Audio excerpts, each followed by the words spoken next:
Hello बच्चों, नमस्कार। आप सभी का बहुत बहुत स्वागत है आज की इस क्लास में। आज की क्लास में हम लोग जो है इकोलॉजी, जिसको हम पारिस्थितिकी कहते हैं, इस विषय को जो है पढ़ने वाले हैं और इसके इंपॉर्टेंट पॉइंट्स और क्वेश्चंस को जो है इस वीडियो के अंदर जो है कवर करने वाले हैं। तो चलिए बच्चों, स्टार्ट करते हैं आज की ये क्लास। देखिए, अगर बात की जाए कि बताइए पारिस्थितिकी क्या होता है, तो देखिए विज्ञान की वह शाखा जिसमें हम जो है जीवधारियों व उनके वातावरण के बीच संबंधों का अध्ययन करते हैं, तो वो क्या कहलाता है, वो जो है पारिस्थितिकी कहा जाता है। तो इसमें हम बेसिकली जो है जीवधारी जो हमारे होते हैं और उनके साथ वातावरण के बीच संबंधों का अध्ययन किया जाता है। आइए देखते हैं कुछ और बातें। देखिए, अगर आपसे पूछा जाए कि बताइए पारिस्थितिकी जो शब्द है इसको सर्वप्रथम किसने प्रयोग किया था, तो देखिए इसका प्रयोग किया था अर्नेस्ट हीकल के द्वारा। आपको हीकल याद रखना है कि इन्होंने जो है सबसे पहले जो है पारिस्थितिकी शब्द को जो है इंट्रोड्यूस किया था। इसके अलावा देखिए, अगर पूछा जाए कि बताइए पारिस्थितिकी तंत्र शब्द की खोज किसने की थी, तो इस शब्द की खोज की थी बच्चों टेंसले ने। टेंसले ने जो है पारिस्थितिकी तंत्र मतलब इकोसिस्टम, इस शब्द को जो है खोजा था। देखिए, अब यहाँ पे आपको कुछ बातें जो है समझनी है। देखिए, अगर बात की जाए पारिस्थितिकी तंत्र की, जो कोई भी जो है हमारा वातावरण होता है उसका जो पारिस्थितिकी तंत्र होता है, इकोसिस्टम, उसके जो है कितने घटक होते हैं, तो देखिए पारिस्थितिकी तंत्र के जो है दो घटक होते हैं। एक हमारा होता है जैविक घटक और दूसरा होता है बच्चों अजैविक घटक।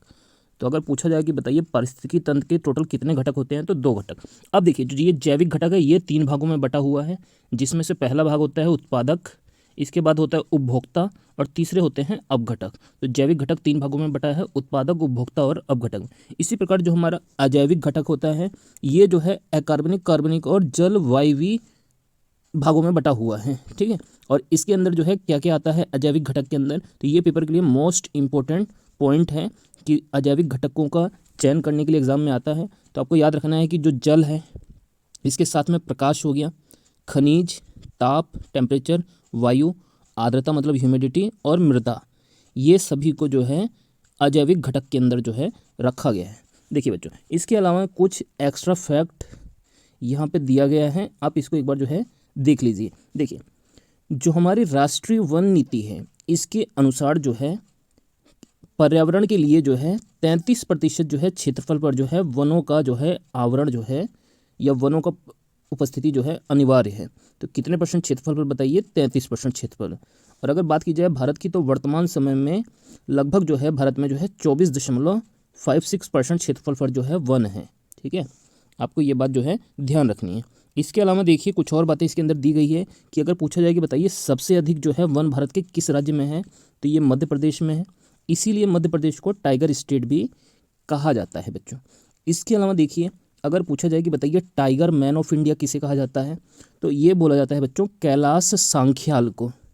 ये एग्जाम के लिए काफ़ी इंपॉर्टेंट हो जाता है पॉइंट, तो आप इसको नोट कर लीजिएगा अपनी जो है नोटबुक में।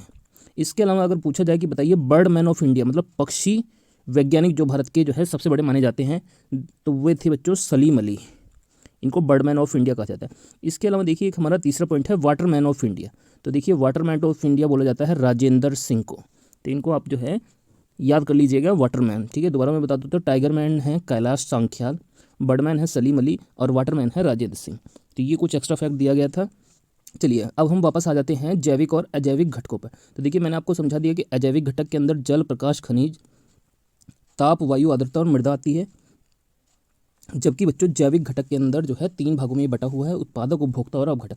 तो अब देखिए यहाँ से एग्जाम में जो है कुछ बातें हैं जो आपके लिए इम्पोर्टेंट है। देखिए सबसे पहली बात क्या है कि उत्पादक क्या होते हैं, तो देखिए उत्पादक के नाम से ही पता चलता है उत्पादक क्या होते हैं, जो उत्पादन करें मतलब जो अपना भोजन स्वयं बनाते हैं बच्चों। ठीक है, इनको हम उत्पादक बोलते हैं। इसके अंदर क्या आ जाएगा बच्चों, इसके अंदर आएगा हरे पौधे, जो हमारे ग्रीन प्लांट होते हैं वो उत्पादक के अंतर्गत आते हैं क्योंकि ये अपना भोजन स्वयं बनाते हैं। तो देखिए इसको याद करना भी बहुत आसान है, उत्पादक क्या होते हैं, जो अपना भोजन स्वयं बनाए। इसका एग्जाम्पल हो गया हरे पौधे। इसके अलावा देखिए बात की जाए उपभोक्ता की। ठीक है, उपभोक्ता कौन होते हैं, तो देखिए जो उत्पादक के द्वारा बनाए गए भोज्य पदार्थों का उपयोग करें, मतलब ये क्या करते हैं, जो उत्पादक जो भोजन बनाते हैं उसका ये लोग ये उपयोग करते हैं, तो इसको हम उपभोक्ता बोलते हैं। तो देखिए अब इसमें बात आती है कि उपभोक्ता जो है कितने वर्गों में बटा हुआ है, तो आपको जो है इसको जो है थोड़ा सा समझ लेना है। देखिए उपभोक्ता को जो है तीन भागों में बांटा गया है। पहला है प्राथमिक उपभोक्ता, दूसरा है द्वितीयक उपभोक्ता और तीसरा है बच्चों तृतीयक उपभोक्ता। ठीक है, तो उपभोक्ताओं को 3 भागों में बांटा गया है। ये भी पेपर में पूछ सकता है कि उपभोक्ता कितने भागों में बांटा गया, 3।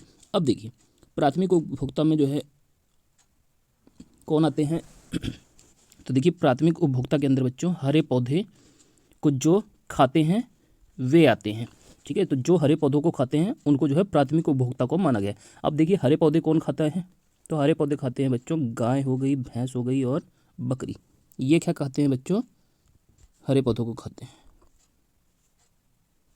ठीक है, ठीक है बच्चों, तो जो है गाय भैंस और बकरी हरे पौधों को खाते हैं, तो इसलिए इनको प्राथमिक उपभोक्ता बोला जाता है। अब बात करते हैं द्वितीयक उपभोक्ता की। तो देखिए द्वितीयक उपभोक्ता कौन होते हैं, देखिए द्वितीयक जो उपभोक्ता होते हैं बच्चों, ये जो है प्राथमिक उपभोक्ता को खाते हैं। ठीक है, तो इसके अंदर कौन कौन आ जाता है, लोमड़ी, भेड़िया और मोर। ये क्या करते हैं, ये प्राथमिक उपभोक्ताओं को खाते हैं, जैसे गाय भैंस बकरी। ठीक है, तो इसके अंदर जो है ये आ जाएंगे। देखिए अब बात करते हैं हम जो है इसमें तृतीयक उपभोक्ता की। ठीक है, तो देखिए तृतीयक उपभोक्ता में कौन आता है, जो द्वितीयक उपभोक्ताओं को खाते हैं, मतलब ये इनको खाते हैं। इसके अंदर जैसे कौन आएगा, बाघ आएगा, शेर आएगा और चीता आएगा। ठीक है, जैसे बाघ जो है लोमड़ी को खा लेता है, शेर जो है भेड़िए को खा लेता है। ठीक है, तो ये तृतीयक उपभोक्ता माने गए हैं। तो आपको जो है ध्यान रखना है कि प्राथमिक उपभोक्ता तो हरे पौधों को खाएंगे, द्वितीयक उपभोक्ता प्राथमिक को खाएंगे और तृतीयक जो है द्वितीयक को खाएंगे। अब इसके अलावा देखिए जो इसका जैविक घटक का जो तीसरा भाग है वो है बच्चों अपघटक। अपघटक क्या होते हैं, तो इसके अंदर आपको सिर्फ इतनी सी बात याद रखनी है कि इसमें कवक और जीवाणु आते हैं। ठीक है, बैक्टीरिया और जो है फंगिस के अंदर आते हैं। तो ये जो है टॉपिक यहाँ पे कंप्लीट हो गया है। देखिए अब आइए हम लोग जो है इकोलॉजी और इन्वायरमेंट से रिलेटेड जो है कुछ इंपॉर्टेंट क्वेश्चंस और पॉइंट्स हैं, इनको हम लोग जो है यहाँ पे देख लेते हैं बच्चों, जो आपके एग्ज़ाम के लिए बहुत ही ज़्यादा इंपॉर्टेंट है। आपको इनको जो है अच्छे से जो है याद कर लेना है, समझ लेना है। देखिए सबसे पहली बात की बताइए सूर्य की ऊर्जा का स्रोत क्या है।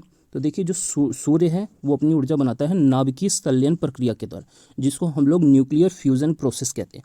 इसमें क्या होता है, छोटे छोटे नाभिक जोड़कर एक बड़ा नाभिक बनाते हैं और साथ में बहुत सारी ऊर्जा को रिलीज करते हैं।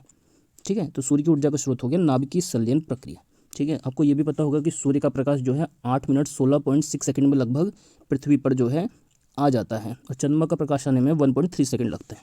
इसके अलावा देखिए जो दूसरा पॉइंट दिया गया है विश्व पर्यावरण दिवस। तो देखिए विश्व पर्यावरण दिवस को बच्चों 5 जून को मनाया जाता है, और अगर पूछा जाए कि ये पहली बार कब मनाया गया था, तो ये पहली बार 1974 में मनाया गया था। इसके अलावा देखिए राष्ट्रीय पर्यावरण अभियांत्रिक शोध संस्थान, अगर पूछा जाए कि ये कहाँ है, तो देखिए ये जो है नागपुर में स्थित है। इसके अलावा जो है जो नेक्स्ट पॉइंट है हमारा वो है पृथ्वी शिखर सम्मेलन कब हुआ था। तो ये देखिए 1992 में हुआ था रियो डी जेनेरियो ब्राज़ील के अंदर। तो आपको ये जो है याद कर लेना अच्छे से कि बताइए पृथ्वी शिखर सम्मेलन कब हुआ था, 1992 में रियो डी जेनेरियो ब्राज़ील के अंदर। अब देखिए अगला जो पॉइंट है वायुमंडल में कौन कौन सी गैसें पाई जाती हैं। बहुत ही कॉमन और इंपॉर्टेंट क्वेश्चन है कि यहाँ पे सबसे ज़्यादा मात्रा में नाइट्रोजन गैस पाई जाती है 78%, फिर इसके बाद ऑक्सीजन पाई जाती है 21%, इसके बाद कार्बन डाइऑक्साइड पाई जाती है 0.03%, और सबसे लास्ट में पाई जाती है आर्गन 0.93% के आसपास। तो यहाँ पे परसेंटेज आपको याद कर लेनी है, और ख़ास तौर पे ये जो है बच्चों कार्बन डाइऑक्साइड की परसेंटेज भी आपको याद करनी है 0.03%। देखिए इसके अलावा वायुमंडल की जो सबसे निचली परत होती है उसको बोला जाता है बच्चों क्षोभ मंडल, जिसको हम ट्रोपोस्फीयर कहते हैं। इसी मंडल में जो है सभी मौसमी घटनाएं होती हैं। तो ये वायुमंडल की सबसे निचली परत होती है, और सबसे दूर स्थित परत होती है बच्चों बहिर्मंडल। और वायुयान कौन से मंडल में उड़ते हैं, तो वो समताप मंडल के अंदर उड़ते हैं। ठीक है, आइए देखते हैं इसके अलावा कुछ और इंपॉर्टेंट पॉइंट्स। देखिए बात की जाए अगर ग्रीन हाउस गैसों की, तो ग्रीन हाउस गैसों में मुख्य रूप से जो है carbon dioxide CO2, methane gas जिसको CH4 से डिनोट किया जाता है, क्लोरोफ्लोरोकार्बन गैस CFC जो रेफ्रिजरेटर वगैरह से निकलती है, इसके अलावा नाइट्रस ऑक्साइड जो NO2 होती है, और इसके अलावा जल वाष्प वाटर वेपर, इन सबको जो है ग्रीन हाउस गैस कहा गया है, क्योंकि ये क्या करते हैं जो है इन्वायरमेंट का टेम्परेचर बढ़ाने में जो है इनका काफ़ी हद तक इनका योगदान है। मीथेन गैस जो है एक तो जो है देखिए गोबर गैस से प्राप्त होती है। ठीक है, गोबर गैस में मीथेन गैस होती है, और दूसरा धान का जो खेत है उससे भी मीथेन गैस ही निकलती है। ठीक है, आइए देखते हैं इसके अलावा कुछ और बातें। देखिए अगर बात की जाए कि आपेक्षिक आर्द्रता को जो है किससे नापा जाता है, स्पेसिफिक ह्यूमिडिटी को, तो इसको नापते हैं बच्चों हाइग्रोमीटर से। इसके अलावा अगर बात की जाए आपेक्षिक घनत्व की, तो इसको हम लोग जो है हाइड्रोमीटर से नापते हैं। किससे नापते हैं बच्चों? हाइड्रो। इसके अलावा देखिए आपेक्षिक घनत्व को बता दिया मैंने आपको, किससे नापते हैं बच्चों? हाइड्रोमीटर से। देखिए अगर पूछा जाए कि बताइए जल का अधिकतम घनत्व कितने डिग्री सेंटीग्रेड पर होता है, तो ये होता है 4 डिग्री सेंटीग्रेड पर। विश्व की सबसे बड़ी लवणीय झील कौन सी है? तो ये है बच्चों वान झील, जो कि तुर्की में है। ठीक है। और अगर पूछा जाए कि बताइए विश्व की सबसे बड़ी मीठे पानी की झील कौन सी है, तो वो है सुपीरियर झील। खारे पानी की झील पूछा जाए तो कैस्पियन सागर है। और इसके अलावा सबसे गहरी झील है बच्चों बैकाल झील, जो रूस देश के अंदर स्थित है। चलिए आगे देखते हैं। देखिए विश्व पर्यावरण संरक्षण दिवस ये मनाया जाता है 26 नवंबर को। ठीक है। सलीम अली राष्ट्रीय उद्यान ये कहाँ पर स्थित है? जम्मू कश्मीर के अंदर जो है स्थित है। विश्व आर्द्रभूमि दिवस वर्ल्ड वेटलैंड डे ये मनाते हैं हम लोग जो है 2 फरवरी को। अंतर्राष्ट्रीय बाघ दिवस ये मनाया जाता है 29 जुलाई को। विश्व जल दिवस ये मनाते हैं 22 मार्च को। और जैव विविधता दिवस ये मनाया जाता है बच्चों 22 मई को। इसके अलावा देखिए यहाँ पे अगर पूछा जाए कि वन अनुसंधान संस्थान कहाँ पर है, तो ये स्थित है देहरादून के अंदर। अगर पूछा जाए वर्षा वन अनुसंधान संस्थान कहाँ है, तो ये स्थित है जोरहाट में। अगर पूछा जाए कि राष्ट्रीय प्रदूषण रोकथाम दिवस कब मनाते हैं? 2 दिसंबर को मनाते हैं। इसी डेट को क्यों मनाते हैं? क्योंकि देखिए आपने सुना होगा भोपाल गैस त्रासदी हुई थी 1984 में, तो वो 2 दिसंबर के दिन ही हुई थी, इसीलिए इसी दिन राष्ट्रीय प्रदूषण रोकथाम दिवस मनाते हैं। इसके अलावा देखिए अगर पूछा जाए कि बताइए भविष्य का ईंधन किसे कहते हैं, तो वो हाइड्रोजन को कहा जाता है भविष्य का ईंधन। इसके अलावा अगर सामान्य बातचीत पूछा जाए कितने डेसिबल पर करते होती है, तो ये होती है 60 डेसिबल पर। इसके अलावा देखिए अगर पूछा जाए कि बताइए वन महोत्सव की शुरुआत किसने करी थी, तो इसकी शुरुआत करी थी KM मुंशी ने। सबसे अधिक वनों वाला राज्य जो है बच्चों ये है मध्य प्रदेश। इसके अलावा देखिए जैव विविधता दिवस ये मनाते हैं 22 मई को। पर्यावरण संरक्षण अधिनियम इसको लागू किया गया था 1986 में। क्योटो प्रोटोकॉल का संबंध किससे है, तो देखिए ग्लोबल वार्मिंग से संबंधित है और इसको जो है 1997 में जो है लागू किया गया था। ठीक है, 1997 में इसको क्योटो प्रोटोकॉल हुआ था। ठीक है, और ये जापान का जो क्योटो शहर है इसके अंदर इसको जो है किया गया था। और इसको अगर पूछा जाए लागू कब से किया गया था, तो देखिए बच्चों इसको लागू किया गया था 2005 से। ठीक है, क्योटो प्रोटोकॉल जो है जापान के क्योटो शहर में हुआ था और इसको 2005 से लागू किया गया। वन संरक्षण अधिनियम कब बना था, तो ये बना था 1980 में। कब बना था बच्चों? 1980 में। देखिए इसके अलावा अगर पूछा जाए जल संरक्षण सुरक्षा अधिनियम, जल संरक्षण व सुरक्षा अधिनियम कब बना था, तो ये बना था 1976 में। और अगर पूछा जाए मॉन्ट्रियल प्रोटोकॉल कब हुआ था, तो ये हुआ था 1987 में। ये किससे संबंधित है, तो ओजोन परत संरक्षण से संबंधित है। देखिए इसके अलावा 2 बातें और ध्यान रखनी है आपको कि जो ये वायु होता है एयर, ये क्या होता है, एक मिश्रण होता है। ठीक है, और इसके अलावा बैरोमीटर से हम लोग क्या नापते हैं, तो इससे हम वायुमंडलीय दाब को नापते हैं। तो ये हमारा एक जो है बहुत ही जो है इम्पोर्टेंट टॉपिक पर ये जो आज की क्लास है, आप लोगों को कैसी लगी है कमेंट बॉक्स में ज़रूर लिखिएगा। और अगर आपको ये वीडियो पसंद आई है तो वीडियो को लाइक कीजिए, शेयर कीजिए और चैनल को सब्सक्राइब कीजिए, जिससे आपको इस प्रकार की नई नई वीडियो की जो है नोटिफिकेशन मिल सके। मिलते हैं नेक्स्ट वीडियो में।